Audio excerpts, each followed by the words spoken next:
Hi everybody, hey, it's Fawn and Amie. It's just Vera with Fawn and Amie. We're back again today with Bethaney Latham and Stephanie Littell.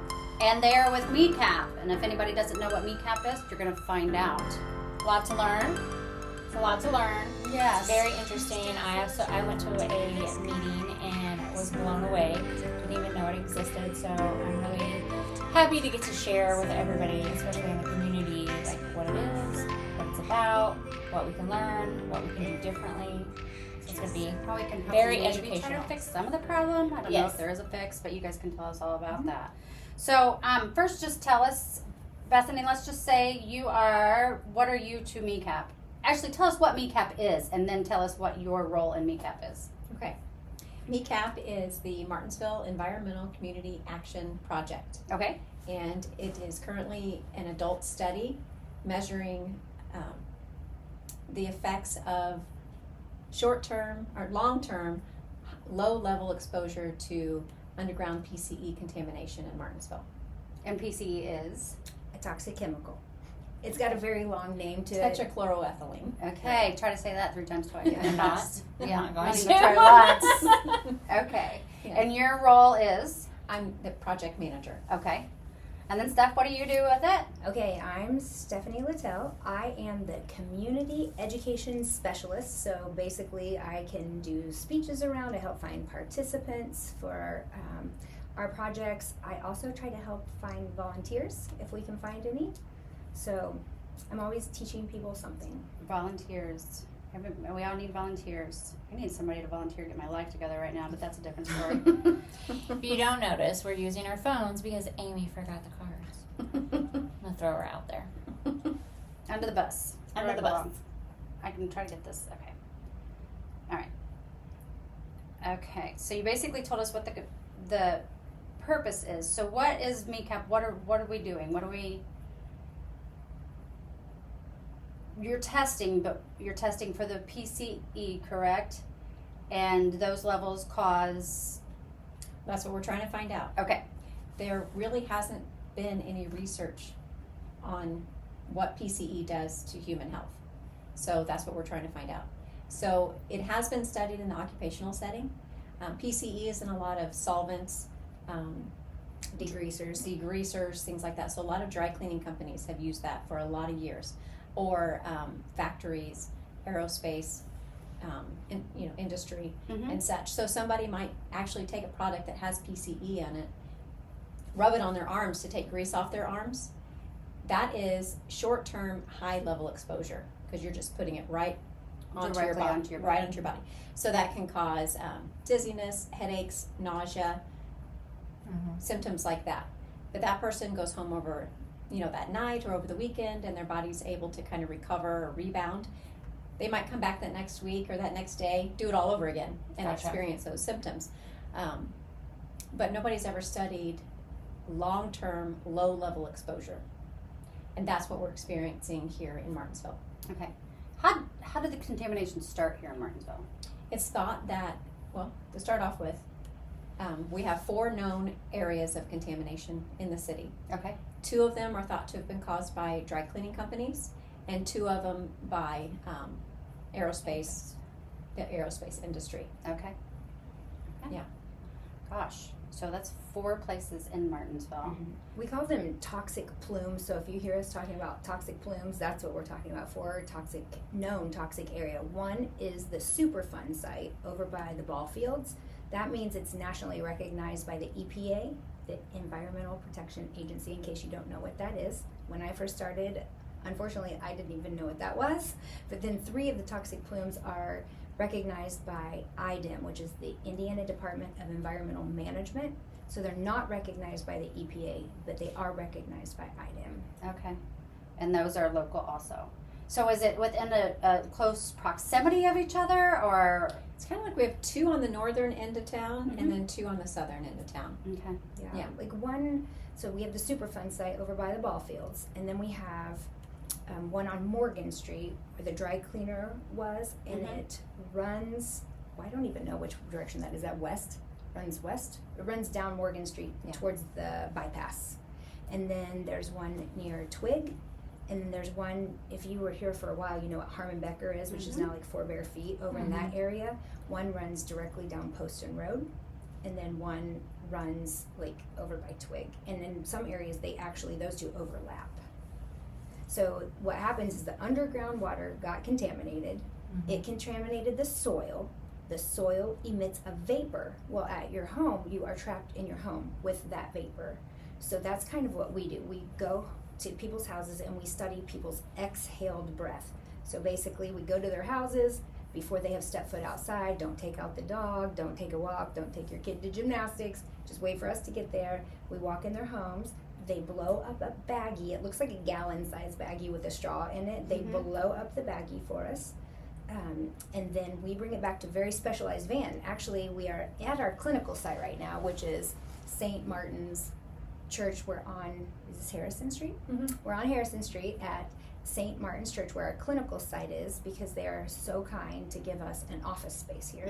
So this is where we do a lot of our work. But this specialized van comes from a long way away, and we have to rent it. It's very expensive. We've got a lot of very highly, has some very expensive equipment on the inside because it has to be very sensitive to the PCE in people's breath. A lot of people in Martinsville think that the water, they'll say, oh, I don't drink the water. But we have tested the water around town.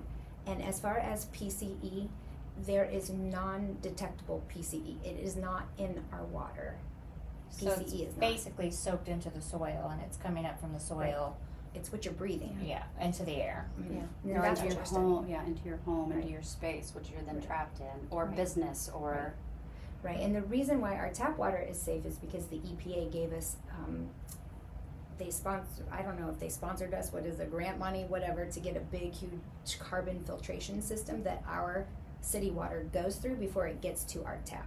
That's why our tap water has non-detectable PCE in it. okay. So,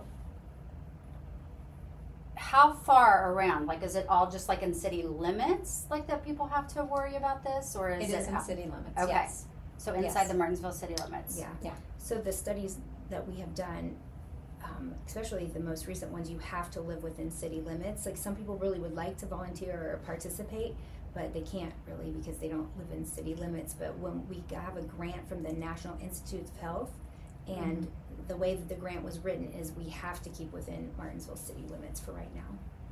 Okay. Well, and there's no known areas outside of the city limits that are contaminated that we're aware of, or that Right, have that's true. been, Right. you know, That's true. And if people do have PCE in their breath outside of Martinsville city limits, it could be caused by something that you're doing at home, like using using toxic cleaning chemicals. Which is what we've talked about. There's only a few out there that do not contain the chemicals that, because we've talked about this. There's only there's one Febreze. There's one. There's just certain things that, and things that you think that would be like a non-toxic chemical that would say non-toxic, even do still have some stuff in it that you really aren't supposed to be breathing. So, yes, it's one thing that we're definitely working on as far as our action phase, because we're a community action project. So part of our action is to help teach people what is healthier to use. Okay. And how do people find this out? Well, our team is creating a Martinsville shopper's guide oh, nice. for for more non-toxic living, because there is a website. Do you want to tell them about that? What the EWG, the Environmental Working Group one? I can. You probably know a lot more about it than I do. Well, I'll keep Because talking you've been about this on it a one. lot. I'll talk about this, and then she can talk about other things, because this is kind of my baby. I'm very interested right. in it.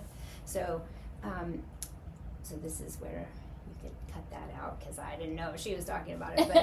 But so the Environmental Working Group, otherwise known as EWG, has a really good website. And the reason why we use the EWG website to do our research and to figure out what we can use that won't, is healthier, is because they regulate a lot of things. They look at a lot of things. Is it cancer causing? Is it harm your hormone disruption? Cancer? Environmental, is it bad for the environment? It looks at a lot of things. The EPA also has a list of safer choice alternatives on their website.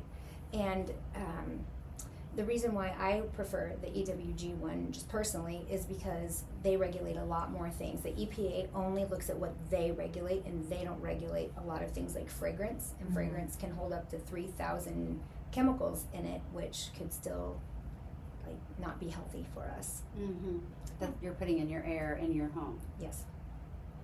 That you're So trapped with. we do Yeah, have that. it's amazing. We'll talk about it in a little bit, but we do have that on our website, the Martinsville Shopper's Guide. It's going to be a working document because the EWG is always coming out with new things. They're always testing new things and putting new things on theirs. But what my team did was my team took a lot of these chemicals and we went to the places that we shop in town, Walmart, the Dollar Tree, Kroger, Rural King, Family Dollar, and we listed all the shopping spaces and we highlighted it if it's available in that area. So if it's highlighted green at Walmart, that means you can get that exact product at Walmart the day that we did our research at least, and we put an approximate price so you'll also know what you're looking at. Okay. So like if you're looking for a non-toxic disinfectant, you can look and see from what we found so far, and we're always adding to it. We need more time to do our research, more volunteers to help us also, but you can look on there and say, oh, this one's at Walmart, let me get this one. So if they're side by side on the shelf, they cost the same price, but you know one's non-toxic and one is toxic. I think if people knew that they would choose the non-toxic one if they knew that. Oh, I they definitely could. think so. Oh, every time. I know I would. Yeah. I mean, I Yeah. try to make those little choices as much as I can. And not that they're little, but in the end, they're big choices. But at the time, it's like, okay, it's kind of like eating organic or not. Yeah. Like, you just pick those Mhm. little things that you can help with. So, Yeah. Mm-hmm. makes a big difference. And this has been really important to Stephanie. She has actually been purchasing some of these products and taking them home and using them Mhm. because she doesn't really want to recommend products that aren't going to work. Right. Absolutely. So she's testing them out. Like she was saying, she's gone to local stores to see what's available here because it's also very important if we're going to recommend a certain product over this other product, people need to be able to find it in their hometown. They need to be able to Yeah. have easy access to it. Right. So, yeah, so she's been doing a lot of research with these products. It's true. Awesome. And there are some that are out there, even if they're non-toxic, they either don't work well for me personally, or I don't Or you like, don't like the way they smell. right, because or- non-toxic stuff Yeah. can actually, some of it smells really clean and fresh and good, but there are some that just smell amazingly gross. I don't have any idea. And a lot of people say, oh, I clean with vinegar. So I looked up vinegar, and vinegar kills about 80% of the germs. So Yeah. that's awesome if you only need, Yeah, I use a lot of vinegar. yeah, I do I too. use a lot of vinegar at home. Especially in Uh-huh. the kitchen. Uh-huh. But also I use a lot of rubbing alcohol, 70% rubbing alcohol in it. And that should and take add to care water. of. Yeah. Yes, because it evaporates pretty quickly, and then the part There's that, no smell to it after it evaporates, which exactly. is nice. Mhm. especially for people, if they won't take care of themselves, they'll do it for their children, or they'll do it for their pets. Mhm. But they'll be like, oh, I'm fine, you know, whatever, I'll just use Right. what I've been using since 1980. and sometimes, you know, you say, but think about your children who are crawling around on the floor and their skin is absorbing these toxic chemicals, or your pets and these feet. Mhm. Yeah. So that is an action that we're taking, because that's what we're doing, taking the research that they're finding out and the findings from the research, and then we're going to see what kinds of actions. We don't know necessarily all the action we'll be taking, but that is one that we've already That you found. Started Yeah. the ball rolling. So what are some of the big name detergents or cleaners or sprays that people use that are no-nos? Clorox cleanup wipes. Okay. Although there is a non-toxic Clorox cleanup wipe, you just have to know which scent to get. So, like I said, if you're looking at Walmart and there's the toxic one and the non-toxic one, if you buy a certain scent, then you will know. And that is on our website. I'll post a link to our Facebook page too. Sure. So that you can see the Martinsville Shopper's Guide. And like I said, it's always evolving, always changing. Maybe you will open up the non-toxic one and be like, I cannot take the smell. The Clorox cleanup wipe ones, though, smell like coconut. So Right. Oh, So they're- nice. so Okay. they're pretty good. But almost everybody uses those wipes. If you knew that it causes hormone disruption or like reproductive issues, if you're having trouble getting pregnant, but you knew you could use the other one and it may not have that same effect. Right. Yeah. So, And some people can get past a smell as long as, you know, I mean, right. yeah, you can get past the smell for just a little bit if it's for your benefit, right? Yeah, and we put Amazon links on there too. So some people are using a lot of Amazon. So we put Amazon links to Amazon every is product, and then we highlighted where you could get it. There's an Right. Amazon product it's not sold anywhere around here, but it's the Attitude brand. Uh-huh. Most of Attitude brand, their bathroom cleaner is my favorite product that I found so far Oh. that's non-toxic. Because it's, you can spray it just melts off the soap scum. You don't even have to wipe it off. Nice. It's just like Comet bathroom spray. It's just the Uh-huh. non-toxic brand. Non-toxic. Right. Yeah. So what about things like Dawn? There is a non-toxic Dawn dishwashing liquid. Is You there? just have to know that you have to buy the orange 50%, or it's called the Dawn. It's the orange one. It's the antibacterial one. And it smells really good. Mm-hmm. So, And these are things that you can find on your website, or on the website, Yeah. or on the Are they linked to your Facebook page also? yeah, we'll link it there. It's Okay. definitely linked to our website. Okay. So one thing is we have a student right now, a high school student, because we try to involve a lot of community members, is working on the website page. And that means I have to be there to pretty much help him, to tell him what to put on it. But he can do a lot of things on there I can't do. But we've been really busy with research projects lately. Right. So she can tell you about what we're doing coming up here at the beginning of November. Okay. Let's hear. Let's hear What's it. happening. Do you want to back up a little bit and hear more about the adult study? Sure. Yes. Kind of feel like we've Yeah, we kind of Yeah, skipped over passed that up just the- a little We bit. did. Yeah, the So adult study. Start with the children's study, because that's where Oh. we started Yeah. to begin with. Okay. So MeCAP consists of community members, but also researchers from institutions from Purdue, IU, and the University of Illinois, Chicago. So Dr. Salu from Purdue, when she entered into the position she's in now at Purdue, she needed to find a project. And so she was looking at multiple cities in Indiana to figure out an area that really needed to be recognized and to be studied, and where she wanted to spend her time. And so she ended up choosing Martinsville. She did a small pilot study here. It included some water testing and some air testing, and she decided that she wanted to stick with Martinsville. So that small study turned into a little bit larger study that involved children. Mm-hmm. So it was children ages 6 to 11 who live in the Martinsville School District. So they didn't have to live in the city limits at that time. So it was anybody in the district. Mm-hmm. But they had to live here 4 years, at least 4 years. We had 73 children do both the exhaled breath sampling that Stephanie was talking about earlier, as well as some cognitive studies. So it included some iPad assessments. Mm-hmm. They studied, memory, processing speed. I can't remember what else for the kids. Do you remember? Yeah. We didn't get to give the iPad tests, so But 73 children did both ends of that study, and I think it was 93% of those children had some level of PCE in their breath. Wow. But that also tells us that 7% didn't, so Right. that's good. I know that number sounds low, but that is good. But we also found in the end that the children that had more PCE in their breath scored lower than the others on their cognitive function testing. So bottom line of that is higher level of PCE in their breath, lower cognitive function. And the Martinsville School District does have 25% of the children in the Martinsville School District have an IEP of some Mhm. sort. So this contamination could very well be causing this problem.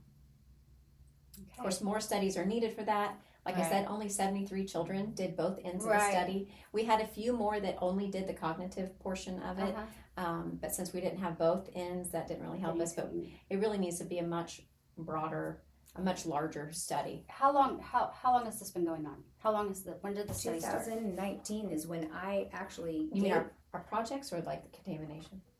Both. The Okay. contamination, when did that start, and then when did the project start? So I really only know dates for the Superfund site, for the EPA Superfund site. So for that one, it's thought that the contamination was caused in the 80s and 90s.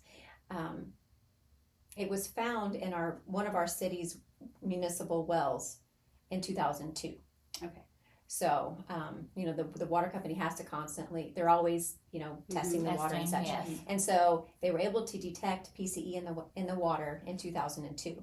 And then in 2005 is when the carbon filtration system was installed. And since then, the city has to keep up on changing out those filters and testing regularly and such. It was 2013 when the EPA designated it a Superfund site. And they did that because the area encompasses the area where we have our municipal wells, our water wells. So that's why they haven't, chosen to take care of the other areas within the city. They're mainly concerned about that one because that's where we're drawing our water for all of our residents. So I think it was 2023-ish when they decided what process they're going to go through to clean up this area. The EPA. The EPA. Right. But that really hasn't begun yet. Yeah. And they were going to put us on a 17-year cleanup plan. They said once they start cleaning it up, it should be cleaned up in 17 years. Okay. But they haven't even started yet. So Okay. And do you know what the holdup is on that, or is it just all the red tape that goes along with it that you have to? I think they're doing a lot of different types of investigations and testings and different. I don't know. We don't really know. Okay. We don't really know. Which is know totally what? That's frustrating great. for you guys. Yeah, I'm saying that you pour so much into it. Yeah, definitely. Yeah. So this area it runs from really the southeast side of the square and maybe even a little bit further, like on Washington Street there, and then goes all the way across the square and then northwest up to and into the ball fields, which is where our wells are. And then another plume is further east down Morgan Street, and that's the one, that one's called the O'Neill plume because it was the O'Neill Dry Cleaners, and that one is actually being worked on. They have an insurance claim on that, and so there's a company working to clean that one up. Okay. That's interesting how they did that, though. They hired a company, like through their insurance, to genetically engineer some bacteria, and they basically stuffed it in the ground all around the dry cleaners, and the bacteria eats PCE.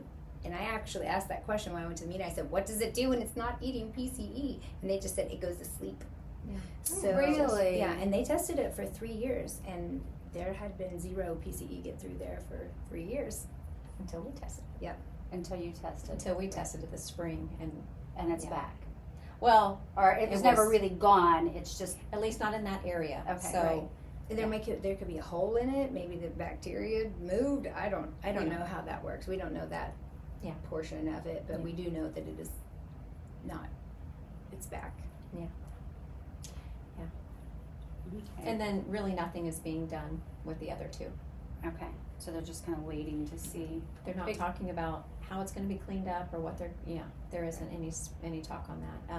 So PCE is a VOC, so a volatile organic compound.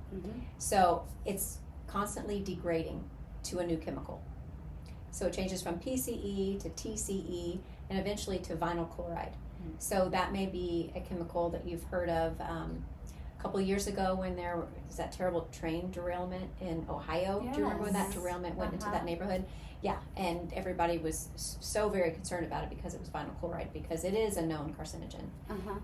What we have areas where the PCE in underground here has changed to yes, is vinyl chloride. And so, are we seeing an uprise in cancer in the Martinsville or Morgan County area? When we started this work, Morgan County, not Martinsville, but Morgan County, because that's how the state looks at. Yeah, that's how they put together their cancer data.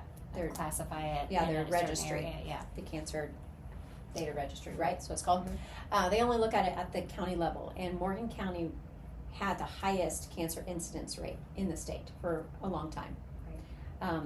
It wasn't necessarily, though, commonly diagnosed cancers like breast cancer or It was prostate very, cancer. as I remember from the meeting, it was very one-off cancers that are very rare and Cancers like, that are 1 in 10,000%. Like you could get it. Like these people were getting that type we have of. a handful. Yeah. We'll have a handful of them. Yeah. Right, yeah.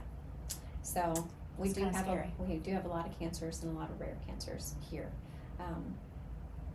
Yeah. So I mean, if you want to stick on the cancer part, our current study included a cancer study. Mhm. Now that doesn't mean that we spoke with individuals about their health, but we went to the Indiana State Board of Health Mhm. and we asked them to help us with their data registry. We wanted the Morgan County numbers broken down for Martinsville itself. We really wanted to then be able to compare Martinsville to another city that's demographically similar but is not known to have a PCE contamination problem. They weren't really able to do that for us, but they did study the number of cancers here. They concluded that we do not have a cancer cluster here, but that the numbers are alarming enough that they're going to keep their eyes on Martinsville, and they're supposed to keep us updated on what's going on. Right. And even though they just gave it to us, they said the most recent data that they had came from 2019. So to me, that's not recent, but to the cancer registry, That recent. is recent. Yeah. Right. And you guys, you've heard of Franklin, Indiana, that Oh, yeah. had all the high school students that got brain cancer. Uh-huh.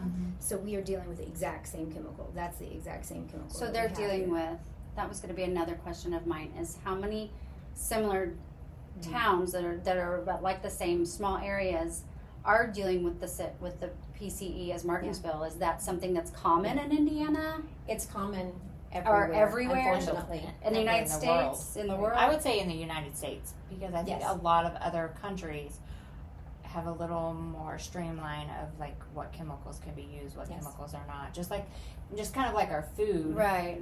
with the FDA. Like Mhm. if you go overseas, what we eat in America would not be allowed. Right. Yeah. Plate. Yeah. Right. The Yeah. FDA In is- other yeah. other countries. Yeah. So Our Yeah. FDA is a little more lax, I guess, what Yes. you would say.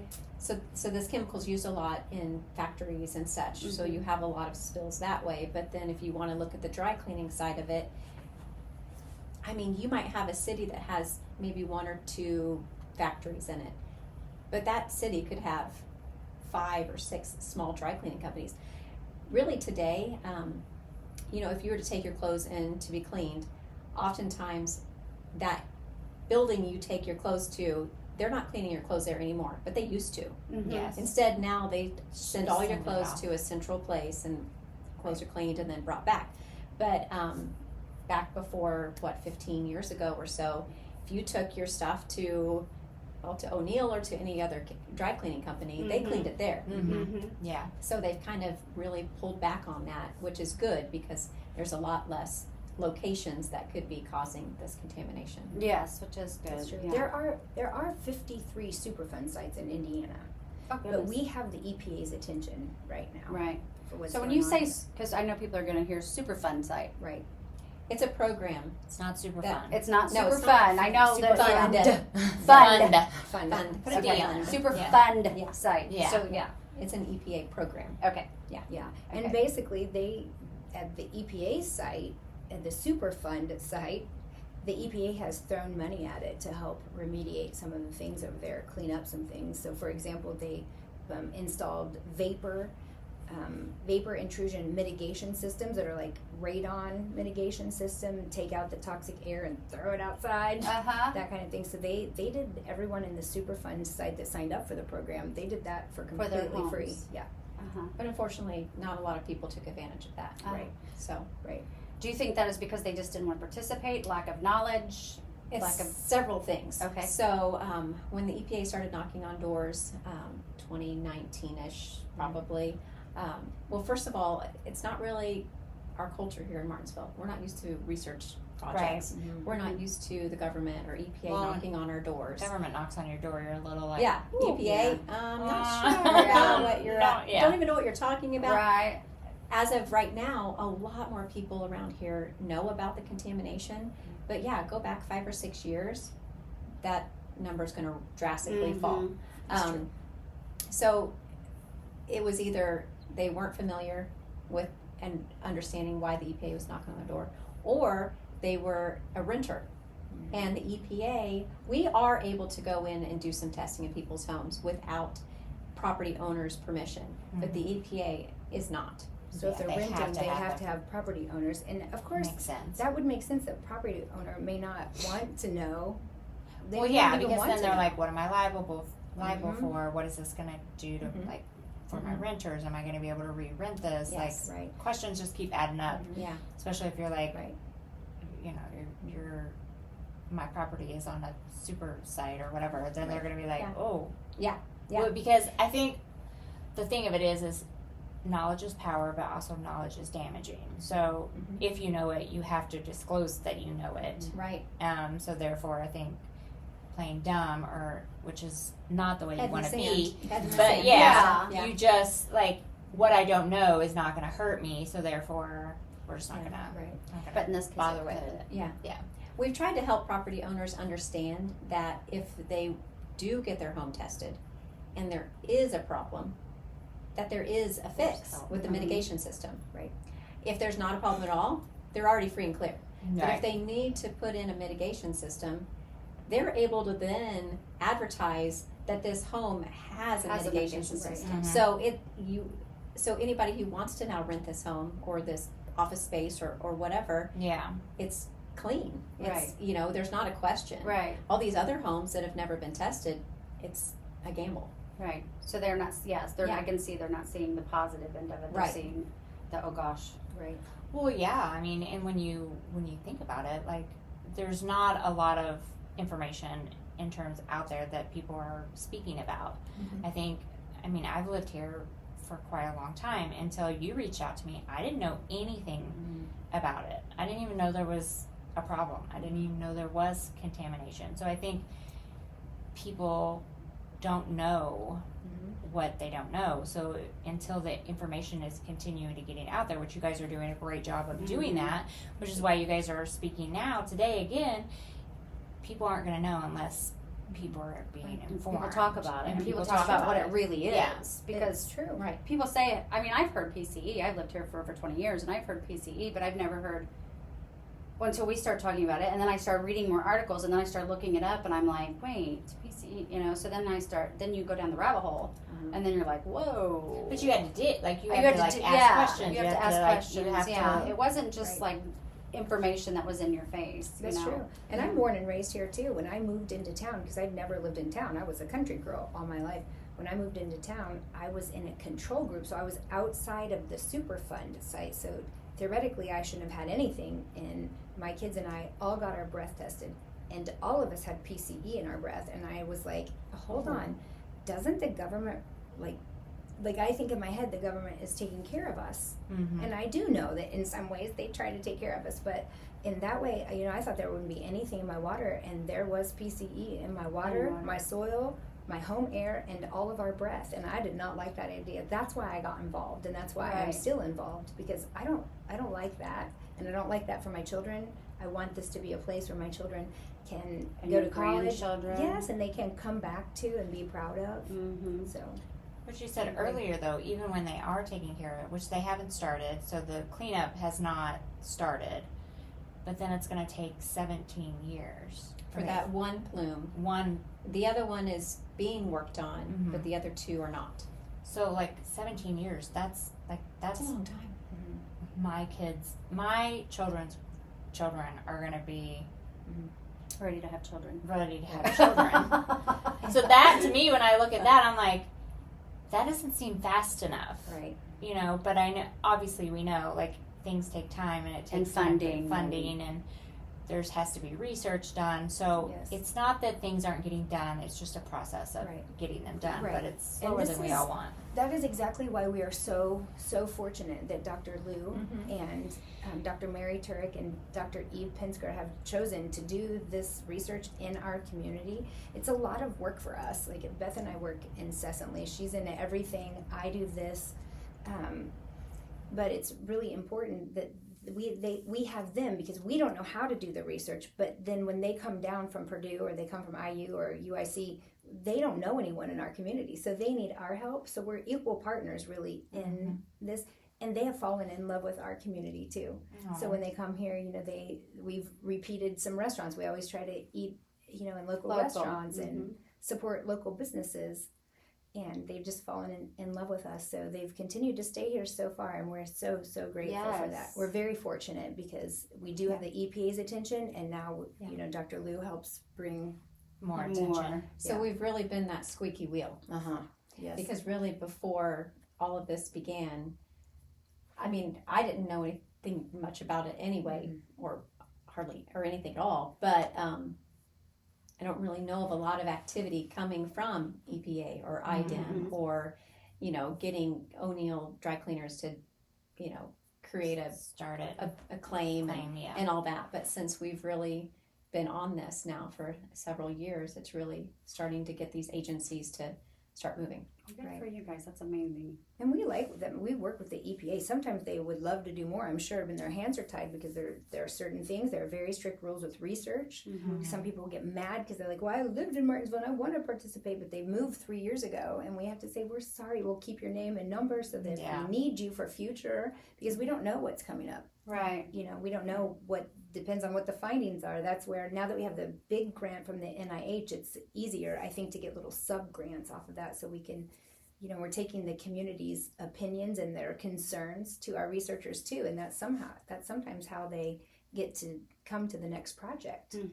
So, But with your grants, there are specific guidelines that you have to follow. Yes. It's not like it's Here's free money. Go Yeah. run with it. you have to be very strict and be very due diligent of these are the guidelines, we have to follow this to the T. Right. Or else you could lose your funding and then And we don't want lose that. the research and no one wants that at all. Yeah, absolutely. So when we talked earlier, you said that the research is still going, but you're not you're not doing any more the volunteer. I mean, you're taking volunteers to help with the research, but not in the homes. What do you call that? Participants. Participants. Thank you. Yeah, As of right now, yes. Yeah, we've pretty much passed the clinical phase of this particular study. So we have taken exhaled breath samples from a little over 300 adults in the city, and 260 some have completed the cognitive portion Study. where they have conducted those, they've done those iPad assessments. The adult study also included some vision screenings and some color vision screenings because it's thought that PCE causes color blindness. Were there other? That's anything else it. they Greg's did been breathing PCE. Is he colorblind? No, he's not. Oh. Sometimes I think he is, though. I mean, So, yeah. like you said with research, sometimes certain things disqualify you from participating. So, for example, if adults wanted to participate, but they were already colorblind, and they knew that, we could not use them in our study. We'd be like, sorry, you're disqualified. Right. We hated that because we really appreciated them, Stepping trying. up to the plate Yes, to right. help. Well, Yes. But there are when we were doing our research before, you had to be between the ages of 18 and 64, or you had to live in Martinsville city limits. Yes. So there were lots of little things. There were We have other not things that qualifications disqualified for you, this. right? Yeah. So, like if you'd had a stroke, you were disqualified. Because that could already Alter the affect effect, your yeah. cognitive Yeah, abilities. same way Yes. we at 64 is when your brain starts to deteriorate it naturally. So if you're above 64, we have some wonderful participants who wanted to volunteer, but they couldn't because they were over that because age. of the age. Yes. So if you wanted to volunteer, if somebody out there wanted to volunteer, who do you contact and how? Really either of us, but mainly Stephanie. So now that we finished with the clinical side of it, now we're transitioning into that action phase.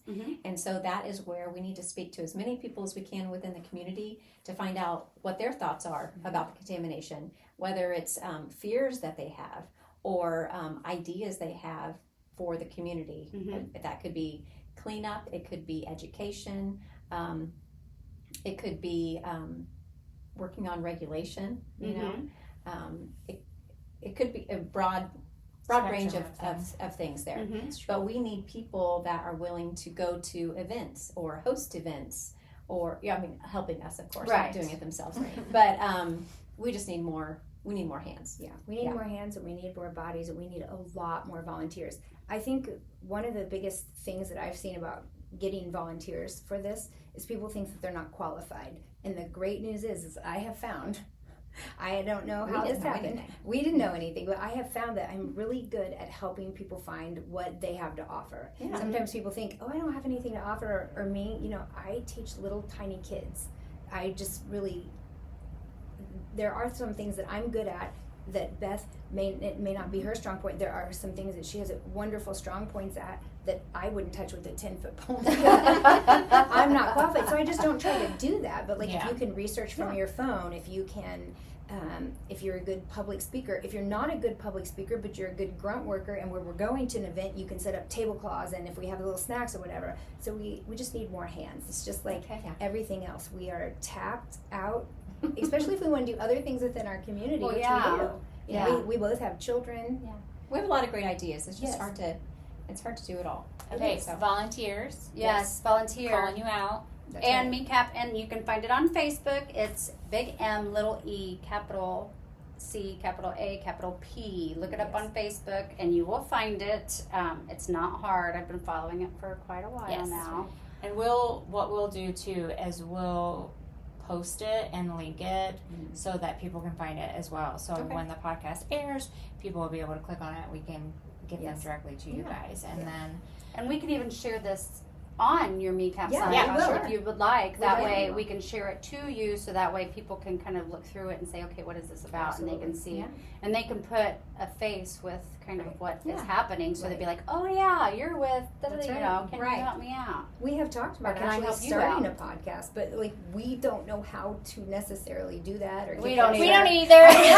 We don't either. We just did this, okay? So I had this idea. I was like, I just feel like we have a lot to talk about. Yes. So And we let's just start. And she was like, no, we're not. No. Yes. And I was I like, was like, nobody wants to hear us. I'm like, yes, I do. People want to hear us, It's true. and they have. And they Right. have. So And That's we've, right. yeah, It we've is. found a lot of, it's helped, actually it has helped a lot because a lot of information has gotten out that Right. people didn't know. Like Right. people see us and they'll be like, I had no Yeah. idea that Yes. was, so that's why we wanted to talk Right. to you too, because I knew this is a big thing in our community. Right. yes. And we have a lot of smart people and able and willing. And if you know you don't have to volunteer for everything, we're not going to down. If you say, Right. I want to volunteer one time a month or one time every 6 months, or if sometimes I can just text you and pick your brain. Or about just something. PRN, whenever, I Yeah. mean, if I call you and you say, Right. hey, we have this event going on, do you want to come in? You can say yes or no. Right. So just as little or as much time as you can give, That's right. but jump in there. Me and Amy were volunteers, so just We do Okay. volunteer. We We do try to be volunteer. there for what we can. We don't commit like totally into one, That's true. but we Yes. give little pieces here and there, so we're there for Right. whatever. spread our love. Another area where people can volunteer for us is being part of our CAB, our Community Advisory Board. Okay. So it's just a group of people that are willing to come to a meeting. This Mhm. meeting might be 2 hours long, it might be 2.5 hours long, right? Of course, we feed you. They do but, feed you. I'm in. But we, But they we- do feed you. I went. but we update this group on where we're at, what we've been doing, Yeah. and where we're at, results we have been finding, and this is different than the focus group Mhm. that you were in. So they help us know how to better speak to the public. Yeah. So if we're starting to plan a town hall meeting or anything like that, they can help us. We kind of run it through them first, right? And we Mhm. see what kind of questions they might have, and they just Kind of they picking help the us brain, disseminate. kind of Right. like putting it on like perspective, Yes. kind of narrowing it Yes. down of what you're gonna do. Yeah. So we'd love Yeah. to have more people join Oh. that CAB. That's true. And the researchers, when they talk, they are so incredibly brilliant people. Sometimes talking to our community, we have so many bright people in our community, but like I don't sometimes understand a word they say. So what I do is I take what they say and I help simplify it so that it's better understood by our community. I'm sitting there in my Google. I know. So they What have to. does So da-da-da basically, mean? they educate us. Then we can educate the community. We can talk to people, even though she's not the So community. you're translators. It's true. She doesn't have True. to. She's not Somewhat. the community education specialist, but she's constantly speaking at events, at Lions Club, the county commissioner meeting, whatever you speak at. all Lots of them. All I of just, them. I just spoke at the Lions Club. I've spoken at local sororities. We've spoken at churches. I Uh-huh. mean, we had Yeah. a group of local pastors get together, and we fed them breakfast, and we Oh yeah. helped educate the Pastors' breakfast, that was pastors' good. breakfast. Well, and that's So- another way. You don't have to necessarily be a hands-on volunteer, but if you would invite us to your clubs or your groups or your churches or or any kind of event, just to be Yeah. there to hand out Yeah. information. Right, Yeah. because we go to the Martinsville,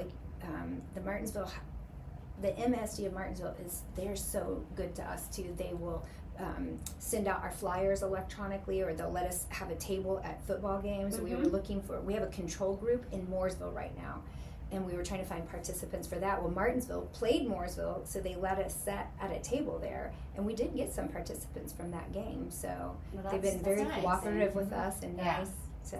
I think that's what's good about Martinsville. I feel like the people are definitely willing to like kind of jump in and If they know how. If they know how. That's I true, think it's yeah. just getting the information out there how they can, and people sometimes don't want to jump fully, but they'll like put a toe in so that Yes. they fully until they fully understand Mhm. it, and I think then they really commit. So I think that's really good that you guys are Mm-hmm. getting that information out there. And I know when I went to the focus group, it was like eye opening for me because I was like, I don't know anything Right. about this, and I'm so glad that I went.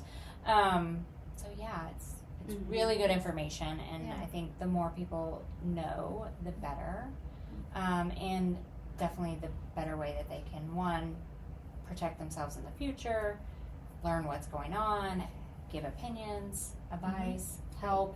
Just knowing your community Yeah. and knowing what's happening in your community. I mean, or in the health of your community. I mean, That's true. you would think that would be at the top of everybody's list. Mhm. You know, I mean, I have children, and I hope to have grandchildren someday soon. And I mean, I know that one's kind of moved away, but the other one is going to be here, and I know he's going to be a permanent fixture in Martinsville. Right. And so I'm thinking about those grandkids too. Right. You know, and do I have to drag them out of city limit? You know, I mean, you just don't know. Yeah. So the more education you can get, the better off you are. Yeah, and we did struggle tremendously to get kids signed up for the children's study, but it was a small study, but it was the biggest study we'd seen around here, Mm-hmm. and so it was really difficult for parents to say, "Sure, here's my kid, Right. whatever you're doing." Yeah. I think because we wanted 110 children, right, to do both ends. Uh-huh. And like I said before, we only were able to get to 73. We're so happy that we got the results that we did. Mhm. But out of those 73, only I think 12 or 13 of those children actually lived in a plume area. Okay. So we struggle getting Yeah. kids from the plume areas, even if we said it's important that your kids help out. You're in the plume area. Yeah. Do you think that parents did not want it to happen because they didn't? Were they afraid that there was going to be like a tag? You know what I'm saying? Like you're We talking hear that sometimes. cognitive skills. You're talking. I want them to breathe into this. I want cognitive skills. Is this gonna? And then they're like, wait, what are you doing to my child? Like, where? Right. What kind Yeah. of? Right. One Where are thing- you trying to put Yeah. them? One thing we try to tell people is that the findings of this study for them individually, whether it was their children or themselves, Mhm. it's not looked at individually. The results are all looked at as an aggregate. Mhm. Yeah. And everything is confidential. And also, even the cognitive testing that we do, those tests might not be, most likely, not going to be the same test that you would get if you were to go to a doctor. Right. So these tests are not telling you Not your labeling your child. Yeah, we're not Yeah. labeling your child. We're not. If some of the tests came back poorly enough, it was suggested that maybe that they make an appointment Mm-hmm. with a physician, but yes, it's not labeling Mhm. anyone. And it's anonymous, so we Yeah. always remind, like she said, it's completely confidential. It's anonymous, so when you help us out, they turned into like a 4-digit number in our system, so that your results and things couldn't be associated with your With name, your your phone name, number, yeah. your address. Because one of the things that we say is we might at some point share our results with government, with the EPA, with whoever will listen to us, but it's not like we're saying Fawn Costin had a high Right, yeah. No, it's Yeah. all aggregate numbers. Yes. Yes. Okay. And I just thought of something else with the, as far as exposure. So, like what we've been speaking about, we've been conducting water testing through various parts of the city since 2019. Mhm. I think we've tested water 4 times, and we're going to do it again this spring. And we have a high school group that's going to help us out. Okay. Yeah. We're trying to get So- all the different, we've got Yeah. high school, we've had middle schoolers help us walk. We're trying to in the parade. educate the younger Yeah. kids, and then Mhm. as they grow up, then they'll have an knowledge, idea of what some of this is about. But in 2019, we were able to find PCE in the water. Now, we don't know why. I don't know if it was the city, it was time to change that filter, or what it was. But we were able to find low amounts of PCE in the water. But since then, every test, PCE, TCE, non-detectable. Okay. So the problem is not the water. The problem is vapor intrusion, like what Stephanie was talking about. And as that chemical is changing, it's changing into a vapor, like she was saying, and it rises up through the soil, comes into your home or business through dirt basement, cracks in your foundation. We all love to open our windows and doors, but we don't really do it a lot. We just do it on those fantastic days, really. So most of the time our house is shut in. So we are just constantly exposed to that low level exposure, but for long periods of time.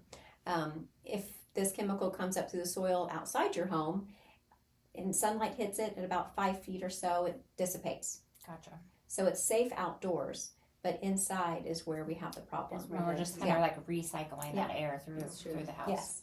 Yeah. But doing things like removing old paint cans from your home or other types of products, solvents, different things like that could have this chemical in it can lower your exposure. And also opening your windows and doors on a regular basis. Right. And leaving your fan on all the time on your HVAC unit because it's constantly circulating the air. That was another. Yeah, that's something they've said. We find a lot of plug-ins in people's homes, like the smell good things. You want your house to smell good. The great news about everything that I found, there is always a replacement. So it's not like you have to get rid of your plug-ins. You have to know which ones to buy that won't harm you or hurt have a hormone disruption or whatever. So if we can learn that for ourselves, and that way we can teach our kids. My kids, when I say something non-toxic, I have 3 kids that live at home with me, and they're like, oh, because I talk about so much. But I'm like, I want you to be healthy.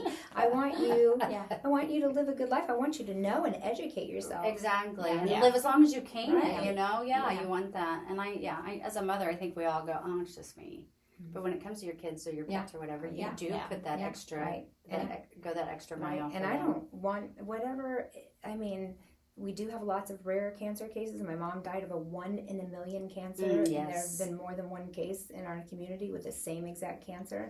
And I watch that and I help caretake my mom. And my husband. I don't want cancer. So if there's a way I can avoid that, then you're going to. Right. Yes. And I think every little step helps, whether it's to the smallest, to the biggest. Right. Every little step that you can make to kind of get rid of those toxic things is and you don't have to. best. People aren't going to get rid of all their stuff at one time. That's too much. It's too overwhelming. But and that's just setting yourself up to fail because then you're just. That's just anybody knows that. Take away all the sugar. Well, now I'm going to eat it all because I can't have it. right. Because you told me I can't. Yeah. So So and you just little baby steps, and baby steps you can start here and look them all up. Yeah. Thank you very much for everything. I think that hopefully, is there anything that we left out that you guys want to put out there? No. We didn't mention our website. Okay. But they'll link it for us. Yes. It's MeCAP.us, MECAP.us. And keep in mind, it's under construction. If there's a town volunteer, it's really good Just at like the whole town of Martinsville, it's under construction, so it goes on just great. It's true. If there's anyone who's really good at website design and they want to volunteer and help us make it look better, we're working on it. It is we start from ground zero. So you guys have a need for volunteers almost at every level. At every level, doing everything. Well, I'll find you something to do. There will be something to do. All right. Even if it's just small. Like I did have a former participant reach out to me and said, "Is there anything I can do?" And I said, "Just let me pick your brain for a minute." So just a couple minute conversations where I got some good ideas, and I was like, "Oh, I hadn't thought of that because she's really smart. She can't come up with everything." Right. Our cab helps us. Sometimes if you sit and you're on that same wheel, it's Mm-hmm. helpful to have somebody else come in and go, fresh eyes, fresh ears. Yeah, just something because you just get so bogged down with everything and the same things going through your head over and over and over again. And we just can't do it all, but we can delegate it. Yes. There you go. Volunteers. You heard Volunteers. them. And so all your money basically comes from, no monetary from outside. It's all basically from grants and funds and from this. We never ask for money. We're not asking for money. Okay. We just So just time is all Just you're time. asking for. Yeah. Time And we've all information. got a few minutes here and there, right? Yeah. Yeah, we all have a few minutes. So, for example, we asked for people to help walk in the parade with us, and I just Oh, yeah. posted on our Facebook page, whatever. We ended up with a lot of people, some high schoolers, a middle schooler or two, some community volunteers, and then our team, part of our team. Good. Good. Yeah, that's amazing. And hopefully we handed out literature along the way with along some. the way. Yeah. Well, every time I'm with you, I pick your brain. I Yeah. mean, I always ask you. So I think I ask you something new. And then she relays it to me. Right. So Well- I'm getting it. We definitely don't know everything, but we're learning everything we can. And We have a new study that's starting Mhm. this weekend. Okay. What's the That's the So first one. it's another pilot study, so that just means that it's a small study, and it's involving some adults that have already participated in the adult study, and so they're actually coming in and they're giving us blood sample and a urine sample. They're doing another exhaled breath sample, as well as some of them are having the ambient air in their homes tested again. So we are looking for cancer markers this time. So we're trying to. And will you go back from like what their levels and stuff were, because they didn't do blood or urine last time, but Right. their breast samples, and kind of like Yeah. compare those? Mhm. That's awesome. So it is thought that our body is able to rid itself of PCE within a couple of days, right? A couple of days, right? So if they're really spending a lot of time in a different place than where they were maybe 6 months ago when they gave us an exhaled breath It could be sample, different. it could be different. But at the same time, we pretty much do, we're creatures Right. of habit. We do Right. all the You do same the same things. thing. But back to the exposure part, even though our body is able to kind of rid itself of it in a couple of days, if we are always in the same home or spending a lot of time in the same business, things like that, we're just constantly receiving that exposure. Unlike the person I was talking about earlier that might use use a product on their arms to take grease off, they're not doing that all the time. Right. Yeah. They may be doing it more than they should, but they're not doing it all the time, whereas we're constantly in the same spaces and It's kind always of like us. exposed. We don't live in town, but we work. We work. in We town. both work in town. Yeah. So yeah. so it's like what can that be doing to your health over a long period of time? Right. To always be receiving that exposure. Right. So, and don't be so alarmed, but we have found PCE in nearly everyone's breath. They're usually at very low levels. So one thought is, Dr. Lou and I went to a conference in Michigan, and when we've spoken in Chicago at a conference, but one of the theories is that if we're always fighting off these low levels of PCE in our body, then it's harder for our body to fight off things like abnormal cells that may cause cancer if we could fight them off on our own, or it causes us to have some autoimmune issues. So it lowers our resistance because we're Yes. fighting this instead of fighting other things. instead of fighting other things that we need to be fighting. So that's one thing that they're definitely looking at, could be a good probability. Well, Gosh, we would I've be- learned a lot. I know. Well, once this new research happens, we definitely want to Yes.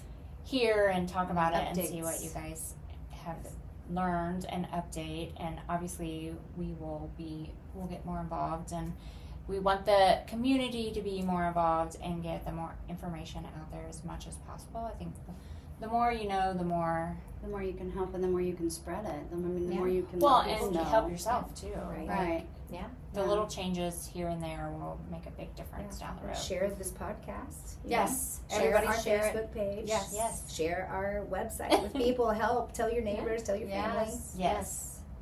You know, I think I said MeCAP at home, and I was like, I got that. Yeah. You know, so yeah. But then I'll just say, watch it. You'll know now. Yes. So yeah, we used to live in city limits, but we don't. It's Right. been a while. But so. we've tested people outside of city limits And they as still controllers, have and they still have PCE in their breath, low levels. So Mhm. like we say that, and people freak out, which I don't want any PCE in my breath, to be honest. But It pretty is what much it everybody is. has. There's nothing you can. Right. I mean, Yeah. it is what at it these is. low levels. But if we can start, if it's cleaning chemicals, if we start removing all of this or whatever Yeah. is causing it, To just keep it lower and Right. lower. You know, Yeah, I mean, low you as may you not can. erase Lower- it, but yeah. just lower it. Yeah. Yeah. Yeah, I agree. All right, everybody. Well, make sure that you get a hold of someone, volunteer, spread the word. Let's get things cleaned up around here. Sounds good. Yeah, and we'll update you as much as we can. So just remember to share, follow, and like. and spread the information. And if you see Bethany and Christy out, Ask. hi, ask, and tell them thank you for all they do. And volunteer. Yes, volunteer. Ask All how right. you can help. Yes, thank All you. right. All right, thanks guys. Thanks you guys We'll talk so to you much. soon though. Okay. All right, thanks. Bye guys.